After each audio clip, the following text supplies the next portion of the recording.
Tumpukan sampah di perbatasan Desa Pajangan dan Desa Durian, tepatnya di sebelah timur Jembatan Ponggong, akhirnya dibersihkan secara total melalui aksi gotong royong, Jumat, 5 Juni 2026. Aksi yang melibatkan Pemdes Pajangan, Forkopimcam Kopang, dan warga ini menjadi langkah darurat karena sampah tersebut mulai mencemari aliran irigasi serta mengandung limbah medis berbahaya. Lokasi di wajah perbatasan Kecamatan Kopang tersebut menjadi perhatian utama karena dampak pencemarannya yang meluas hingga ke wilayah hilir. Warga dan pemerintah desa setempat menduga kuat bahwa gunungan sampah yang meresahkan itu berasal dari oknum luar yang sengaja membuang sampah saat melintas. Kepala Desa Pajangan, Samiun, menyatakan kekhawatirannya atas temuan limbah medis berupa bekas infus karena sistem irigasi sungai terancam tercemar secara otomatis ke bagian bawah. Selain merusak lingkungan, keberadaan tumpukan sampah tersebut juga menjadi sarang nyamuk dan memicu berbagai keluhan kesehatan dari masyarakat sekitar. Samiun menjelaskan bahwa kebersihan kawasan perbatasan adalah syarat mutlak sebagai gerbang utama bagi tim pengembangan wisata untuk mencapai target penjualan. Jadi awalnya kan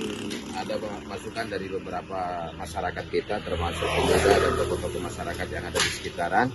Di situ masukannya supaya bagaimana Desa Pajangan ini dalam kondisi yang terus bersih begitu.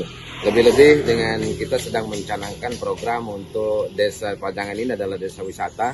Jadi di tempat ini termasuk adalah gerbang wisata Desa Pajangan. Artinya kita kalau melihat dari landscape yang ada untuk kawasan Rinjani itu bisa kita lihat dari sini. Nah, kemudian juga dari program-program kita di desa itu salah satunya sudah kita ada pelatihan semacam tim Airbnb itu. Nah, jadi tim Airbnb ini kan terus turun ke lapangan melihat kondisi wilayah kita. Artinya ketika wilayah kita ini tidak bersih, maka tentu opsi penjualan mereka tidak akan pernah mencapai target yang sesuai dengan yang telah ditetapkan. Jadi itu awal mulanya sehingga kami menginisiasi bagaimana supaya sampah yang ada di Desa Pajangan ini bukan hanya ini saja, tetapi yang di tempat-tempat lain saja di dalam lingkungan Desa Pajangan ini supaya steril dari sampah. Dan insya Allah juga ke depan kita akan upayakan nanti misalnya belum ada pengolahan kita, tapi paling tidak mungkin sampah warga yang ada di Desa Pajangan itu kita akan coba mungkin nanti akomodir, kita akan buang ke TPU yang ada di Pengengat juga. Karena konsepnya sekarang ini kan di sana tidak berbayar, cuma kita butuh operasional. Nah ini yang perlu kita pertimbangkan, karena memang kondisi dana desa juga seperti yang disampaikan oleh beliau tadi Bapak Camat Kopang, bahwa kondisi kita saat ini ya merangkak, artinya karena kita desa baru, kecuali kalau desa-desa mungkin yang sudah lama, yang sudah punya PADes lebih. Tapi kalau kita ini kan masih sementara dalam kondisi yang seperti ini. Kita masih berjalan pelan untuk membangun desa, sehingga kita membutuhkan support dari semua.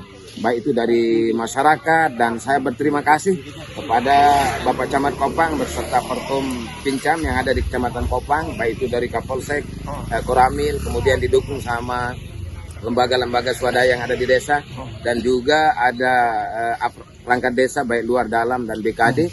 Jadi semua kita ini turun kerjasama untuk membangun sinergisitas antara semua pihak, semua stakeholder yang ada di Desa Pajangan, supaya bagaimana Desa Pajangan ini menjadi desa yang bersih, indah, rapi, seperti itu. Artinya kita membutuhkan kawasan yang berseri untuk bisa kita nikmati view alam yang secara naturalnya kan seperti itu.